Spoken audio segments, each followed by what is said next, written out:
Hello, hello, hello, everyone. This is Jeff with The Verses. We are a platform for promoting the work of underrepresented writers in poetry and things like that. I appreciate you spending a little bit of your time with us. Just checking a quick couple things before we get started. And of course, if you have any questions for me about anything as we go through our stream, be sure to let me know as well. We have right now currently one poem that we're going to be taking a look at. But if you would like to submit your own work, there is still time to do that. We'll see if we have time. I'd like to be able to. You can see in the link below. You can also take a look at the video description for more information about how to submit your own poem. Now, let's take a look at the work that we're going to be starting with, though. Give me a moment to share everything with you.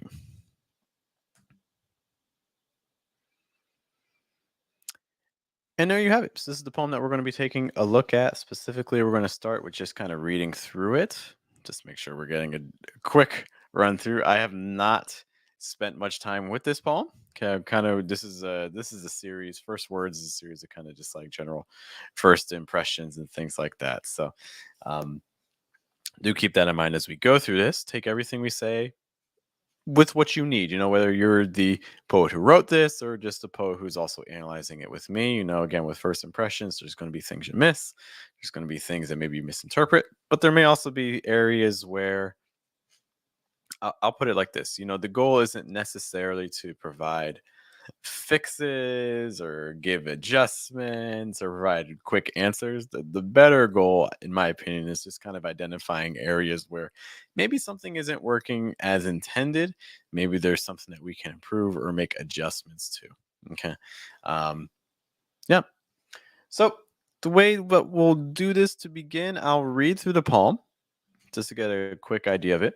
And then we will begin our discussion. And it would be great to hear from you, whether you're watching this on the replay or you're watching live with us. As we're making comments, as we're going through this, if there's things that stand out to you that you think are important to note, be sure to let us know. Okay, so we have ionizing on a bipolar spectrum. Insects attract to heat before light. Loved ones encircle me, closing in, keeping out. A fly engorges, head in decay. How does it feel to be loved in your rotting? It starts at the hands. Quiet vibrations felt fingertip to fingertip. Shapes 80 hours shapes 80-hour weeks, effortless efficiency, serving penance, years of absenteeism, absolved, lost pulls my core unabated, the only constant in your lives, a friend confesses, spitting tendered flesh as housewarming life is larcenist. Two marriages by 19, no opportunity to know grandfather, mourns his loss by time's same passing? Is it where we come from or what we carry which determines what comes next? It travels up the forearm, a bicep pulsing, more potent with each passing. Haste leaves little room for grief. Tragedies usually span lifetimes. Mine gray, my hair prematurely hollowed, breathe the space left in me. Sensations flow into open pelvis, down paired legs, restless with life. I am everywhere, all at once, heart jostling its thoracic cell. Quickness creates suspension, light enough for air to hold a body. Hummingbird in Topanga, unrestrained at last. It feels good in here, the world weightless. Everything is achievable, a power unclasped, unhinged. Dia carried life across borders before and after my birth said of the second time, least she had shoes. Silent, unplaned arms, forceful plucking as if everything in this life were a choice, hiking miles on mountains, years of beds imprint on my back. I carried wounds, tended to none. Electrons vacillate, jump lower to higher energy levels, absorbing and ejecting photons, electromagnetic ping pong. 28 in childless, free of responsibility, immigrant and foreign experience. Money bleeds out my skin. No one dared speak such fortune. Wanting leads to breaking, to wishing a life away. Particles slow in cooling temperature. Gas condenses to liquid, a drizzle to a rainfall. My scalp emits smoke signal. Inescapable storm. Who is not evacuated in time? Oscillations enkindle fear in me. Commit unlawful acts without protest or consequence. Newly boasting infidel. I strangle monogamy from my beloved on sand footed faith is one who creates martyrs, murderer, or God. Burdened with decision, I beg for arm's length distance, as if everything in this life offers choice. Can angels serve as sacrifice if Allah holds their free will? I am not who I was at baseline. I am not who I am in crisis. Poor, unrecognizable body, washed ashore. Privacy's veil stripped, necks craned, gawking expression. DSM-4. Fickle measuring scale is your fifth publication, your final revelation. Assessment as crucifix, head still, arms pinned at the sides. Eyes swallow me in every direction, convulsing on the floor. Wet laundry meeting clothesline. Force, snaps, collapse. Hearing, last sense to leave a body. Muffled sound as act of mercy. Consciousness centrifuging in reverse. Say of me, oh, the way I could spin in both directions. All right, and thanks for sending this poem. Um, just some things that kind of stood out to me just reading through this. At times, it was difficult for me to know where to pause because of the punctuation. Um, now, in my own writing, I'll be honest, I'm not really using punctuation. I think there's things that not using punctuation allows things to kind of break down a bit, and gives you more flexibility for interpretation, okay, which I think is an asset, but it is also something to be used carefully, right? And there's times here where I almost feel like we're using line breaks almost as periods in some sections, but I don't, which I don't know, as for reading this, that makes it a little bit difficult, at least on our first read, just because I'm having a hard time knowing exactly where one idea is ending and where the next is starting. Um, it's just, and I think I don't want to say issue, but the other thing that kind of makes that even more apparent to me is the fact that we have punctuation in other places. So it's not like we're completely without punctuation. You can see here we have semicolons going on, um, semicolons, commas going on. Not finding periods. We do have question marks. So we have some relatively clear indications of punctuation. Um, I would really be considering. I would make a version of this with full punctuation and maybe another version without punctuation and kind of see what's going on. Because that would be a question I would have right now is why the inconsistent punctuation? Why are we having it in some places but not others? And that's not to say that it's not working. I'm just kind of conveying my own experience with reading it. I know we also have some footnotes going on. So let's give those the attention they deserve. Footnotes and endnotes. Okay, so surrounding Kurdish mother. Okay, and then we have a mathematics thing. Spirit for a function, you have point of fluctuation, instability. So the key thing I'm taking from this footnote is the instability section and the variation part. I'll be honest, I have not done math in like 14 years, so I'm a little bit the function part. I'm not entirely. I'm not the most knowledgeable in that regard. Okay, so as we go through this, I'm going to kind of go line by line. That's the general way I personally do if I'm doing like one-on-one edits or one-on-one reviews of poems. But if there's things that jump out to you, again, be sure to let me know either in the chat box. You can also say hey, or you can let me know in the comments after the stream. So ionizing on a bipolar spectrum. Okay. So the ionizing part kind of gives me a sense that but I'm feeling like chemistry in a way. Um, Also, there's a lot of science aspect, right? In terms of the polar spectrum, ionizing. So there's that mental health aspect. So it feels very technical, clinical. That's kind of the space that I'm being put in with this title. I don't know how to feel about it. I can come with my own associations of what it's like to be on the bipolar spectrum, but I don't know how the speaker is on this. And I also don't know how the ionizing is. Like, is that something we're looking forward to? Is that something we're not? I'm also not entirely sure what it means, like, to ionize on the spectrum. So those are all kinds of just questions that I have when I'm just looking at the title. Despite those questions from the title, we begin with an immediate image. So insects attract to heat before light. Interesting. I think that's an interesting statement to start with. Okay, I think it could put me into the mindset of the poem. So I don't have an issue with that. Insects attract to heat.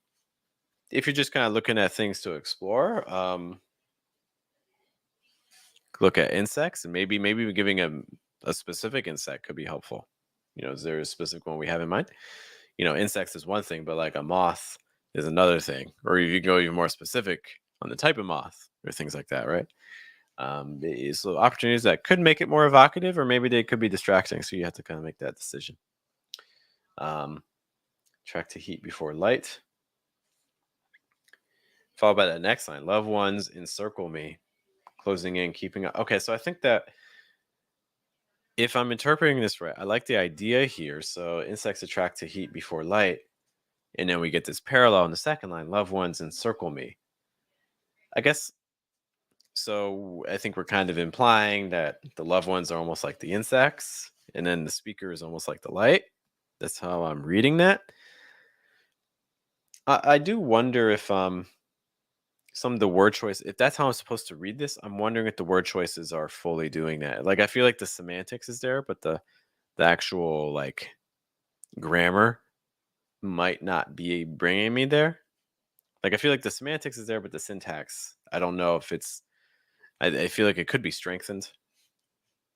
Like, if by having a clear association between encircle and attract, I'm wondering if there's a way that we can kind of,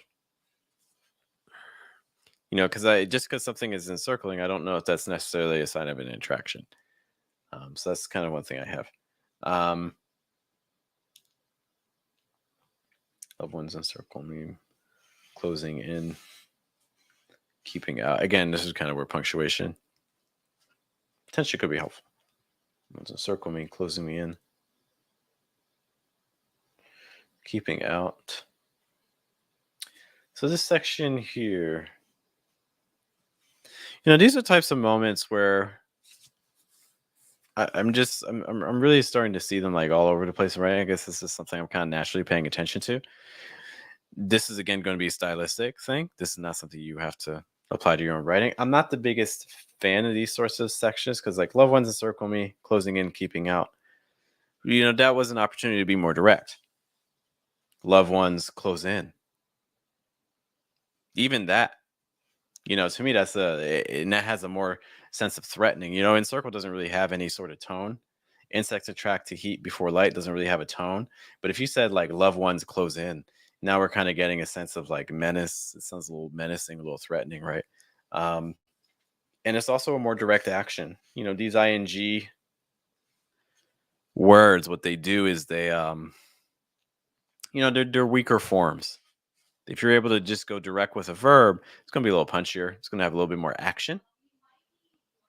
you know um Whereas by using those ing forms, whether it's as an adjective, a participle, like the running water, stuff like that, or if you're using them as gerunds, as nouns, like for instance running is fun.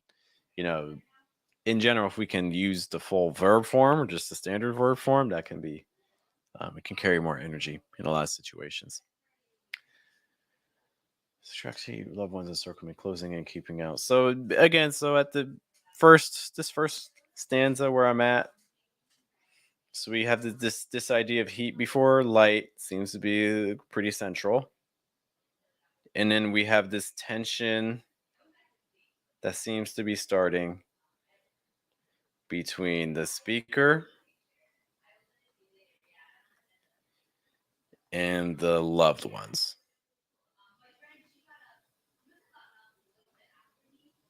because that seems to be the primary tension I'm getting from our first stanza.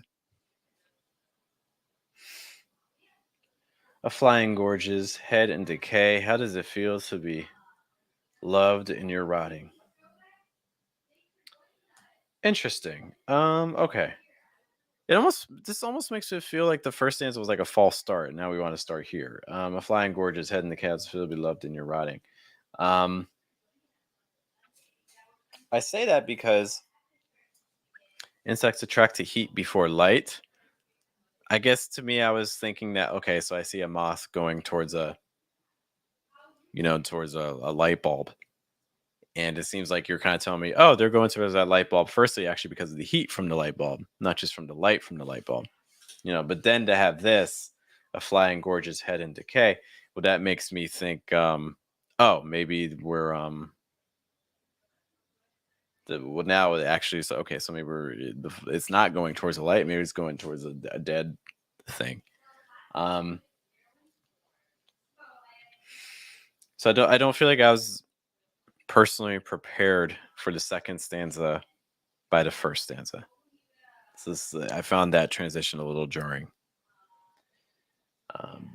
That being said, if we're just kind of looking at the stanza on its own, Flying Gorge's head in decay. Um, I wanted something a little bit. I think you have some opportunities to use some fresher language than just head. No, tell me about maybe give me some body parts from flies or things like that. Something a little bit more unusual. Um, I do like engorgeous. That's an interesting word. Um, how's it feel to be loved in your rotting? So okay, so we're making this association between the decay and the person who was loved. Okay, so I think that's an interesting connection that you're making there. Okay, so I like what that second stanza is doing. I don't feel like I was prepared for it by the first stanza. It starts at the hands, quiet vibrations felt fingertip to fingertip. What does it mean? The decaying? The rotting? Is that what the association I'm supposed to be making? Um, Another potential possibility, though grammatically doesn't work, would also be vibrations. Notice that vibrations is plural, so if that's what's starting, then vibrations would require instead of it would require they, right? Um, so I'm a little bit confused about what does it mean. A little bit vague. We always want to be careful with pronouns. Pronouns are always, always, always tricky. I think it's helpful when you write a poem to then, after you've done your first draft, maybe circle your pronouns and just double check to make sure that everything has a very clear reference. That makes sense. Okay. Now, again, I do have to admit too, I get a little bit lost. The first two stanzas at least are kind of connected by the insects. There's this introduction to the concept of like love and things like that. Um, we even get introduced to a speaker, the me, okay, in contrast also to a you. And then in the third stanza, I'm losing my sense of place. I don't entirely know where I'm at anymore. So it's hands felt fingertip to fingertip.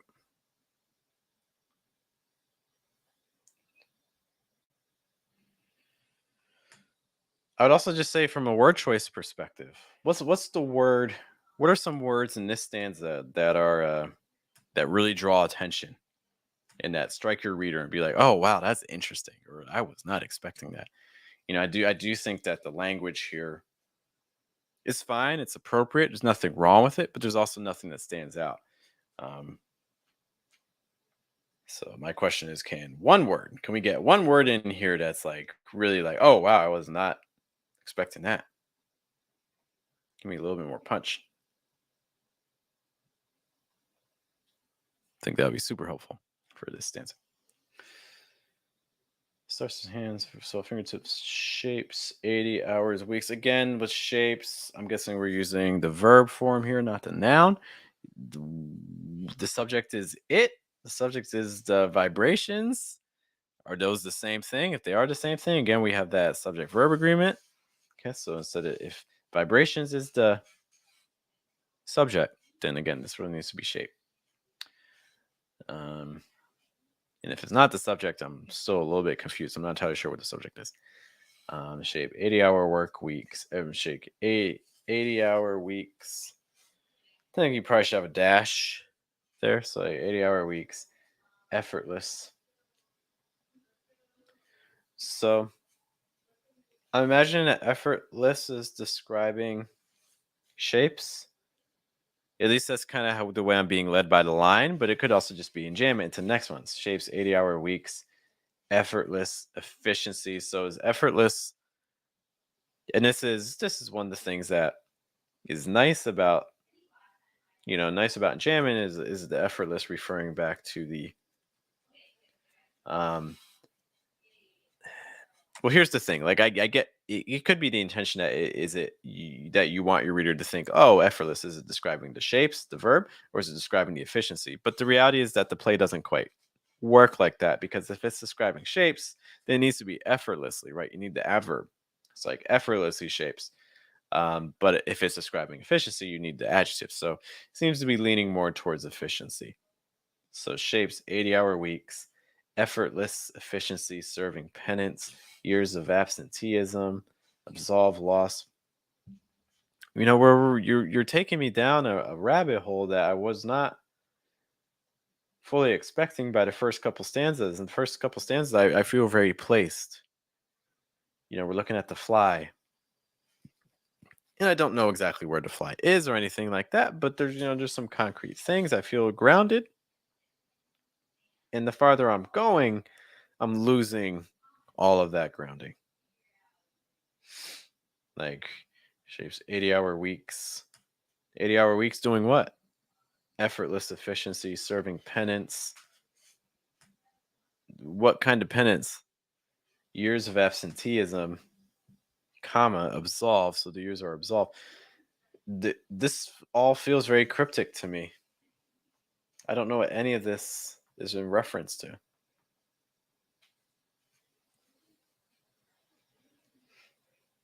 And again, maybe this is all going back to just not knowing what the pronoun is. It's like it starts with the hands. So you're talking about, if it is, let's imagine that it is vibrations. So the vibrations, they start to hands, felt fingertip to fingertip. These vibrations shape 80-hour weeks. Okay, that would make sense. But then the effortless efficiency, serving penance years. That part I get a little bit lost on, the effortless efficiency section. Loss pulls my core unabated. The only constant in your life, a friend confesses.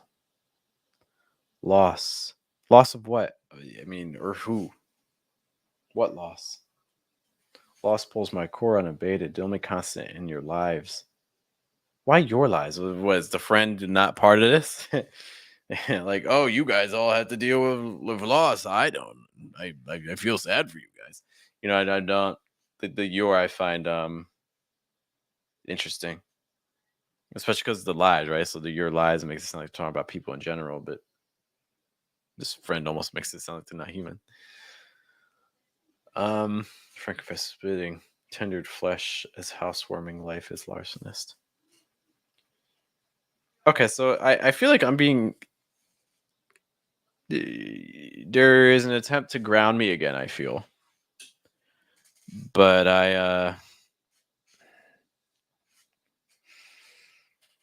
with this brief dialogue or section of speech, and spitting tendered flesh as housewarming. Okay, but who's housewarming? Who's lost? Pulls my corn, man. My core again. We get an idea of a speaker, but I still don't really know a whole lot about. Um,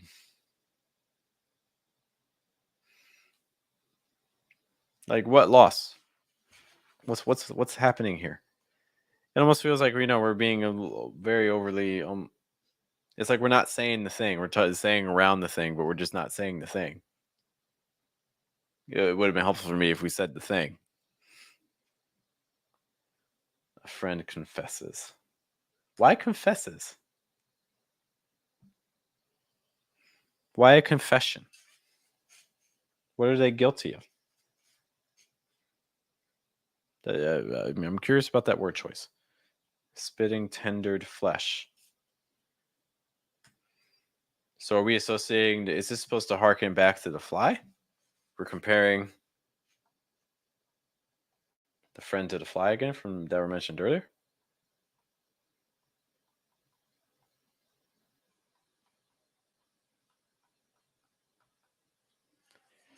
Not entirely sure that intention. We're comparing them to the fly.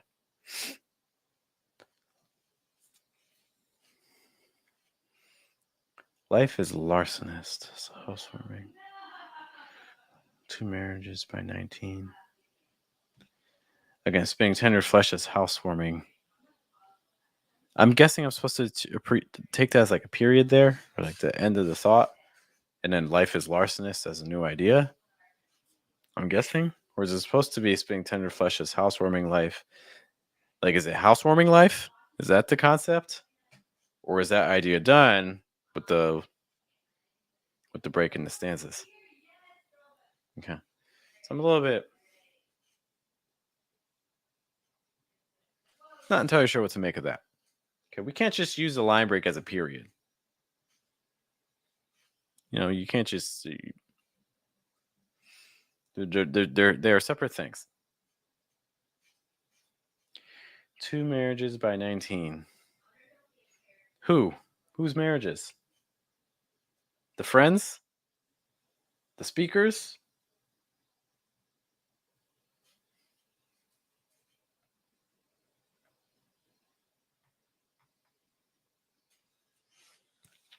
I'm not entirely clear here. So 2 marriages by 19. No opportunity, no grandfather. Again, we have the situation here. Is this a period going on? Is this line supposed to keep going? To no grandfather, mourn his loss, or should it just be to no grandfather? Thought ends. Mourn his loss by time's same passing. Again, punctuation kind of thrown me off a bit.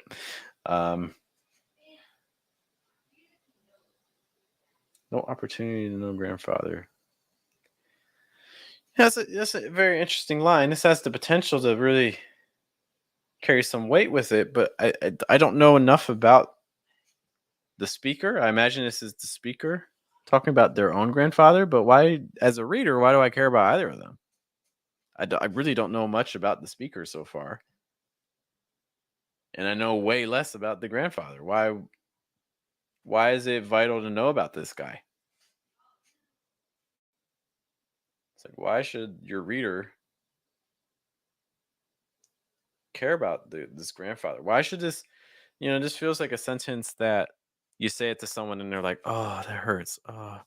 But I don't know this is how the speaker feels about that. Maybe they don't care. They never had no opportunity to know their grandfather. Like, oh, my grandfather's died. Both of them died when I was like 3 years old. I don't know. I mean, yeah, it would have been nice to know them, but I'm okay. I don't really feel anything. Not every speaker is necessarily just because you say the word grandfather, your grandfather died, doesn't necessarily mean that everyone's going to feel sorry about that. I don't mean that for that to sound harsh, but I don't know why the grandfather feels so significant. So then my question is, why should readers feel this is significant? And if the answer is that it's just because, oh well, my grandfather died. Like, come on, guys, have empathy. Well, it's like, well, that's not really enough. Um, you got to make the connection a little bit stronger. You have to earn the emotions of your readers. So why should readers feel this is because I think that is a powerful line, but to me right now it feels a little bit unearned. Or is lost by time's same passing.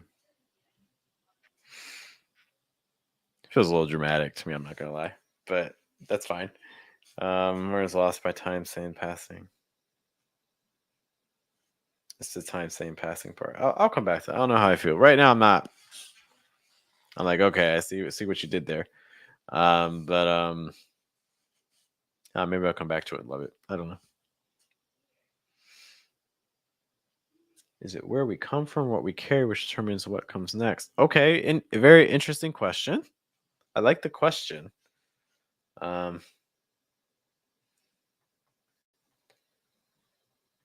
Again, it kind of goes back to a previous point. I don't know if we've earned this question yet. These aren't questions that I would have as a speaker, or I mean, as a speaker, as a reader. I don't know how we arrived to this question. So, like, when I say that I don't think we've earned it, this is really what I'm saying. I'm saying I don't know, like, how we arrived here entirely.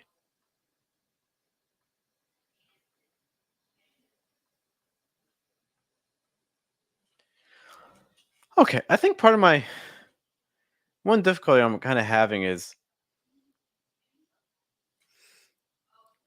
the poem has very narrative elements in terms of, kind of like chronological order of events kind of happening. The fly doing this. This is what happens with the fly. Or this this phrase with a friend. You're with a friend, they say that. You know. So there are some elements of narrative poetry, in my opinion. But then it really seems more focused on the lyric. And if we're going to be focusing on the lyric, I think some of the emotion needs to be clearer. Like, even with this question, I don't like, cool question. How am I supposed to feel about this? Is this a speaker who's excited? Is this a speaker who's afraid? I don't have great answers in terms of tone. How's it forearm and bicep pulsing? Again, I'm not entirely sure of. This is starting to be a very recurring thing with the its and things. Let's take a look at the pronouns. Bicep pulsing. Travels up the forearm, bicep pulsing. If we want something like that, I think something that having these breaks again with the commas and things like that. One, they're adding punctuation that, again, the rest of the poem isn't necessarily using. So why are we using it now? And two, it could probably be condensed more too if you wanted. So like it travel. What sounds more interesting to you? It travels up the forearm or bicep pulsing versus it travels up the pulsing bicep. I personally find that a little bit more intriguing. It's a little bit more immediate, you know. Um, I almost feel like maybe we got too much, when we got the forearm and then we also get the bicep. Just having one, I think, can give you a sharper image. What point with each passing haste leaves little room for grief. What's more potent? Especially confusing with the semicolon. Should this actually be a comma? And what leaves little room for grief? What leaves little room for grief? So I would say, like, I have some unclear semantics and syntax for me. I want to have a greater understanding of it, but just the way in this current form, like the punctuation is kind of throwing me off. I'm not entirely sure who the subject is all the times, which is making this a little tricky for me to get through for this stanza.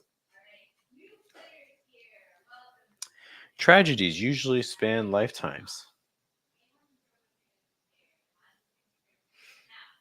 Is this this is one of those statements that you hear and you're like, okay, I don't know if I believe it yet. I would say convince me of this more. So you're making your claim. Cool. Make claims in poems. Do that. Good. But support, or am I just supposed to take your word for it? You say something, and then I'm just like, oh yeah, I agree, without really poking at it. I would like a little bit more there. Um, Tragedies usually span lifetimes. Mine gray.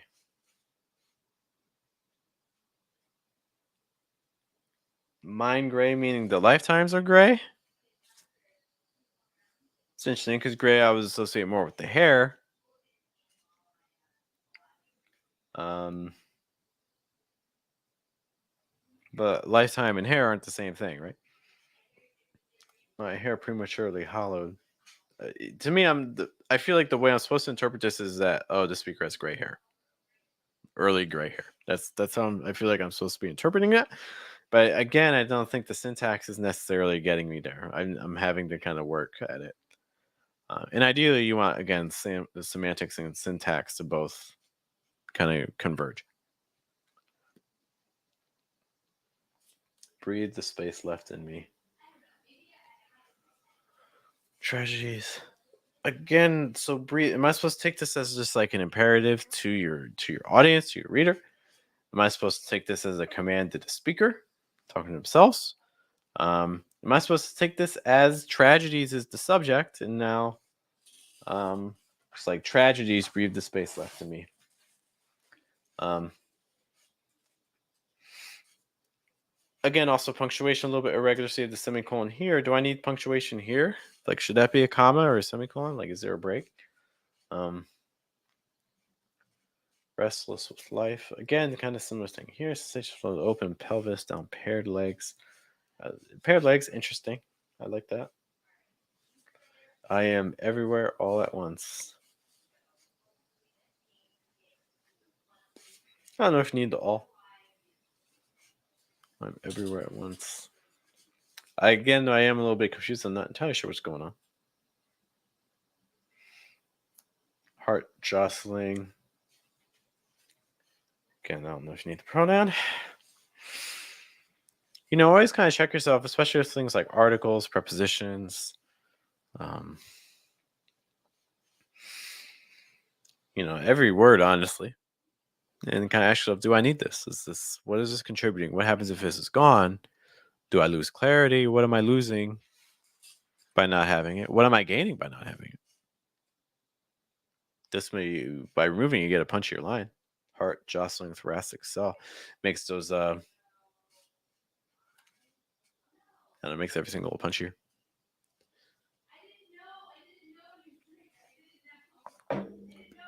Heart jostling thoracic cell quickness creates suspension light enough for air to hold the body.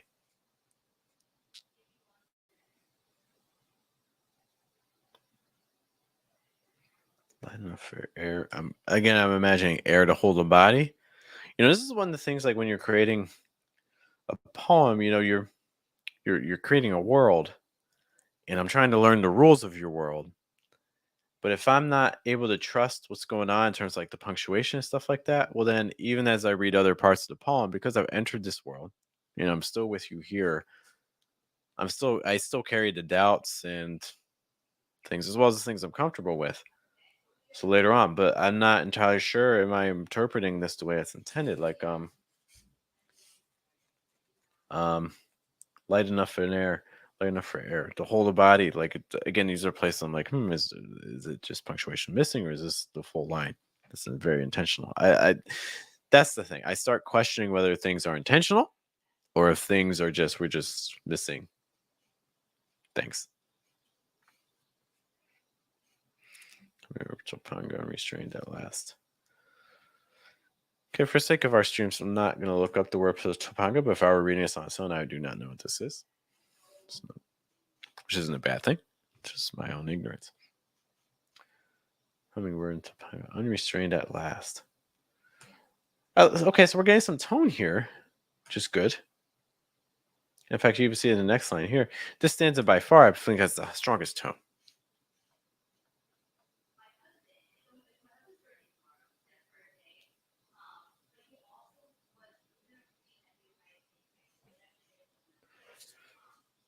Feels good in here.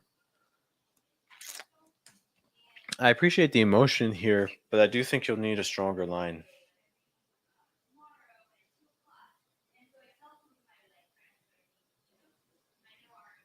Is there a way we can get something that's a little bit fresher here, but still conveying that same idea? The world weightless, everything is achievable, a power unclasped, unhinged. Again, we're kind of doing similar things to what we see earlier, where we make a claim and then we just kind of add an extra part to it. Is achievable, a power unclasped, unhinged. Is unhinged describing the power? Is describing the dia? No, maybe that's what the enjambment is trying to make connections with both. What does everything mean? Achievable. Um, unhinged. Okay. Yes, so let's continue with some questions I have. Dia carried life across borders. Okay, so we've been dealing with varying line lengths, but very consistent tercets, 3-line stanzas.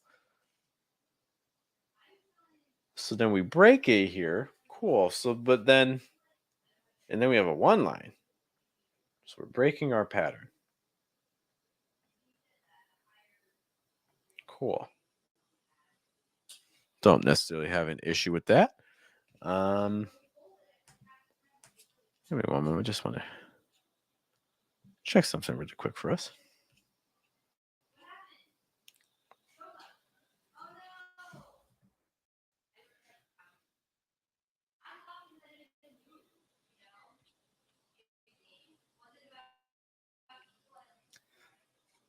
Okay, this might break my internet or my computer. My computer's getting a wee bit hot.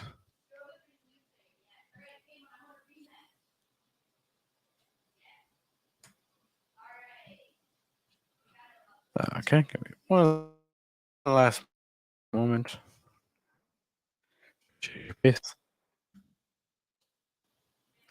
Okay, going back. Dad carried life across borders before and after my birth. Said the second time, at least she had shoes. So again, we have the situation where we're kind of relying on dialogue to convey like this profound statement of sorts. This time we don't have the same dialogue markers that we did the previous time. But again, it's one of those situations where it's just like you're making a statement and then kind of just expecting, oh, you're here, at least she has shoes. So then you're expecting your reader to just make their own associations of what life is like without shoes, um, without really conveying much about the actual situation in the poem. It's like you're almost like over relying on associations that the reader brings to the poem instead of building those associations yourself. Um, so I would say, is there a way that we can show this instead of just directly saying it? Okay. I carried life across borders before and after my birth. I want to see our note. Okay. I'm sorry if I'm butchering that pronunciation, by the way. Dia carried life across borders before and after my birth. So this is the introduction of the mother, from understanding. Carried life across borders. You know, I mean, opportunity to again be specific. Name the border. You could even name the countries if you wanted. Like it. I'm just wondering what this poem would sound like if it went the direct route and just kind of said what happened instead of like tying in a lot of different images and things like that. Like if it just stated what happened before and after said of the second time. What was the first time? Is this like after the birth? Is that how I'm supposed to interpret that, or did the speaker have two births and this is talking about the second birth? I'm a little bit confused by the second time here. At least she had shoes. So I don't know. I'm playing arms, forceful plucking. And again, it seems like we have this line break that I'm supposed to treat almost like a comma. But again, line breaks don't function necessarily as punctuation. You should choose silent on plain arms is forceful, as if everything in this life were a choice. I'm a little bit.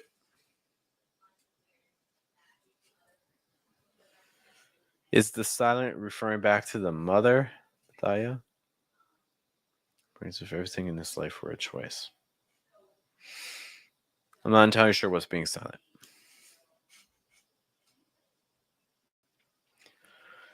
Hiking miles on mountains, years of beds imprint.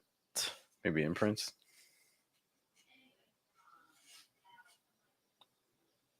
Years of beds imprints on my back. I carried wounds. Is this the first time we get I? No. It's there. Maybe it was the second time I appears. Okay, so now we get really focused on the speaker's perspective, which to me is welcome. There've been a lot of characters here, and in some ways to this point I've gotten to hear from them. From the other characters more I've gotten to know about the speaker.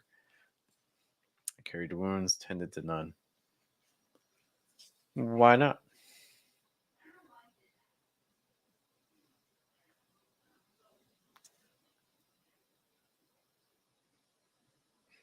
Hiking miles, years of beds imprints. Okay, so it's not like sleeping bags. It's an interesting parallel. So there's a lot of hiking, so you get the kind of the sense of like roughing it and things, but then you get the years of beds imprints, and I don't know, beds to me sound comfortable.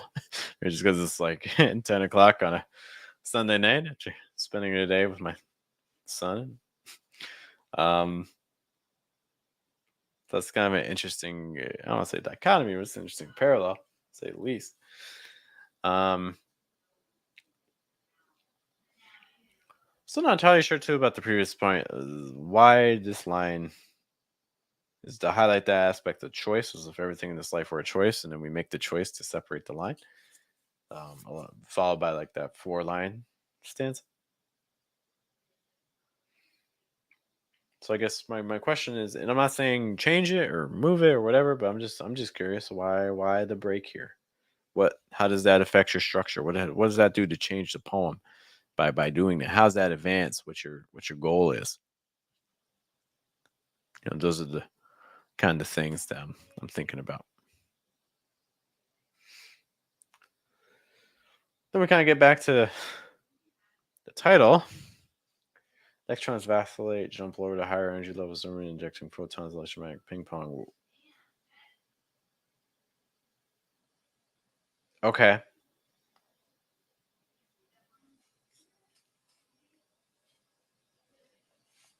So this is to harken back to our title.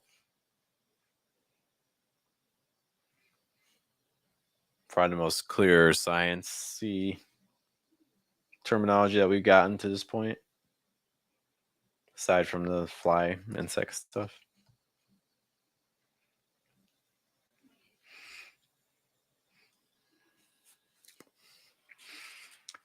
I'm curious if instead of having a paragraph just kind of describes the process, if we could like interweave it more, connect it more with the other stanzas. To make this an extended metaphor. So it's like, we're starting off with ionizing on the bipolar spectrum. Can we get that throughout the entire poem? Can we get more consistent imagery? You're setting me up that way with your title. You're setting up the metaphor, but I feel like we lose it for very large sections of this poem.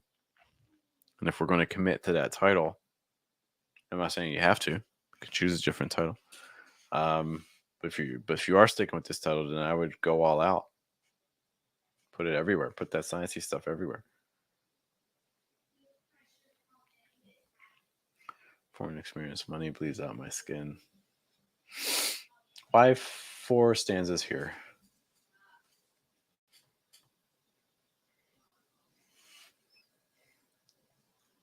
Yeah, so I would say, can we get this like interspersed throughout the poem?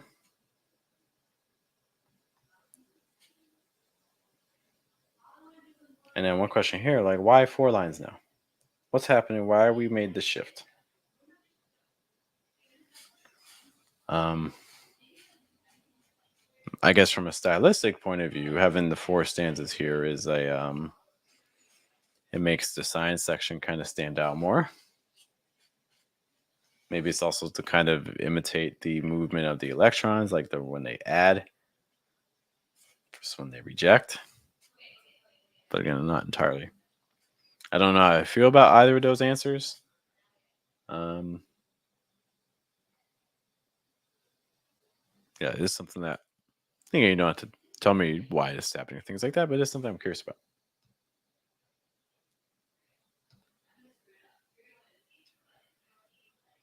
And then this stanza 28 and childless. So I'm getting some information about, I imagine, the speaker. Well, again, I'm not entirely sure. The money bleeds out my skin. That's probably the biggest clue. That's speaker. 28 and childless.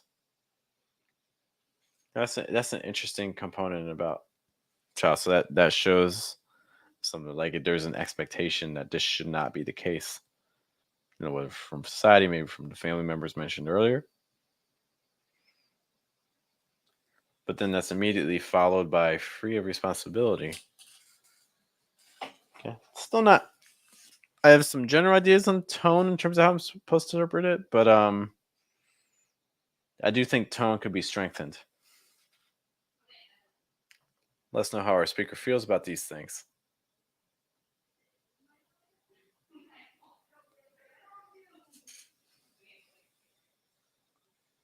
I don't understand the next 2 lines. I'll be honest. Immigrant and foreign experience.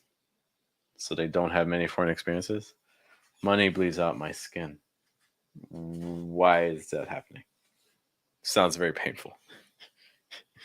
So I am curious. Why is this occurring?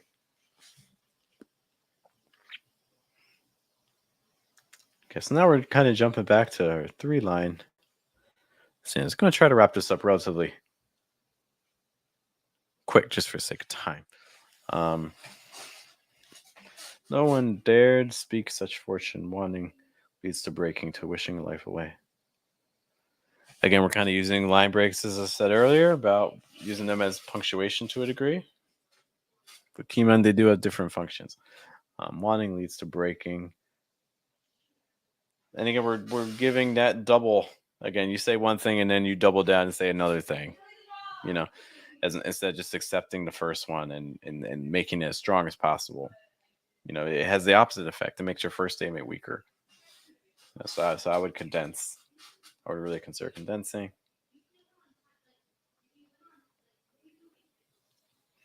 No, also this line here. No one dared speak such fortune. Is there another way that we can convey no one? No one's hard to imagine. Is there any way that we can demonstrate this? Because right now we're kind of just doing the super direct, like no one could do this, no one dare say this. What are some ways that we could say that? Maybe like people turning their heads, looking away. I don't know. And now we're interspersing more of the sciencey. That's interesting because we went really long. We started with some of the sciencey stuff, but it wasn't even chemistry, physics stuff. It was just more biology than anything. But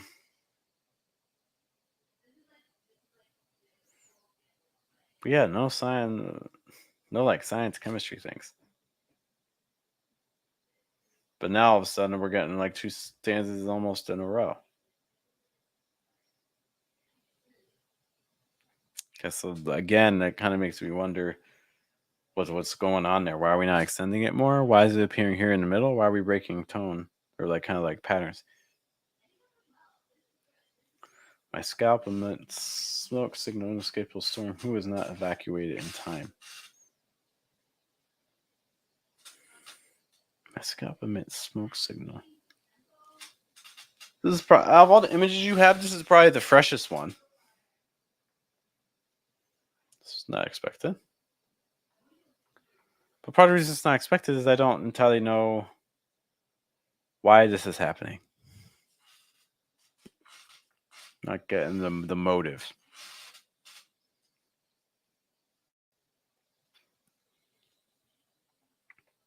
Oscillations enkindle fear in me.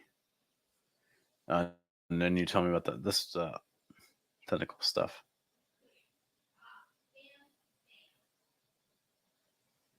Okay.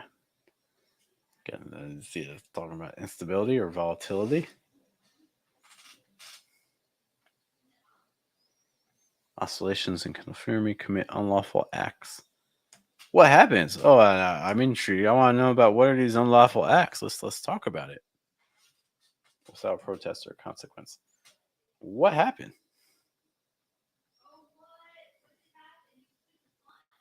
It's unlawful. Cool. Let's talk about that. That's intriguing. I also don't know.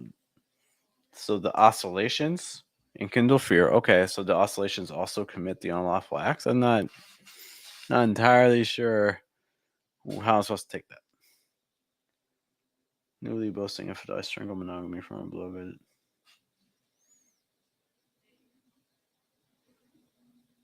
Angels. I want to speed up a little bit. Let's see.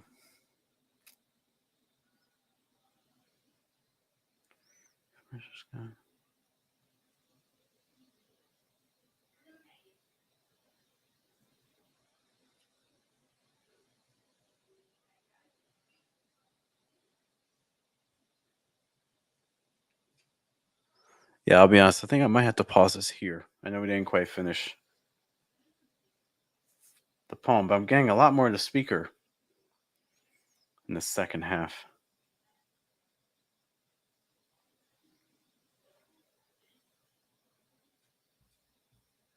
Yeah, so the just kind of like recap some of the things that we mentioned at this point. I'm sorry we didn't quite have time to finish it, but just kind of some things that stood out to me from this piece. Um, I think you have some opportunities to use some fresh language. You set yourself up well you in terms of some of your staging for ideas. It's just like, okay, let's take them a step further now. How can I show this to my audience instead of just stating it? We saw that with some of the opportunities with the dialogue with the friends and things like that, or the mom. uh Other things, so the title prepares us for a metaphor, a science metaphor, with the ionize and things like that. And then, for we went a very long stretch of the poem without any of the real reference back to those moments, at least that I could identify. Maybe there's things I'm, again, not my field, not my major. So maybe I'm just missing things, but I think we have some real opportunities to extend those metaphors more. And lastly, the big thing I would say is like tone. So I'm getting some of these descriptions, but I don't entirely know how to feel after I read it. Like, I don't know, am I supposed to feel sympathy for the speaker? I don't know if I should be feeling angry. Like, I don't know if I should be feeling overjoyed. So trying to think about tone, and based on the words that you're using, how should I feel as the reader? But yeah, those are the things that are kind of standing out to me. What do you guys think? Or if you're a writer, let us know if you have questions about anything we talked about. Hopefully, you can use the things we discussed to make some sharp improvements, whether to, if you're the poet, the poet's work, or to other poems that you're working on. These are things you want to be thinking about to achieve the best writing that you can. As always, guys, this is Jeff. You've been watching another episode of First Words, our weekly show where we take a look at poems and try to give some suggestions for editing. Thank you so much for spending some time with me. I hope to see you guys in the future. Have a good day, have a good night, good afternoon, and take care.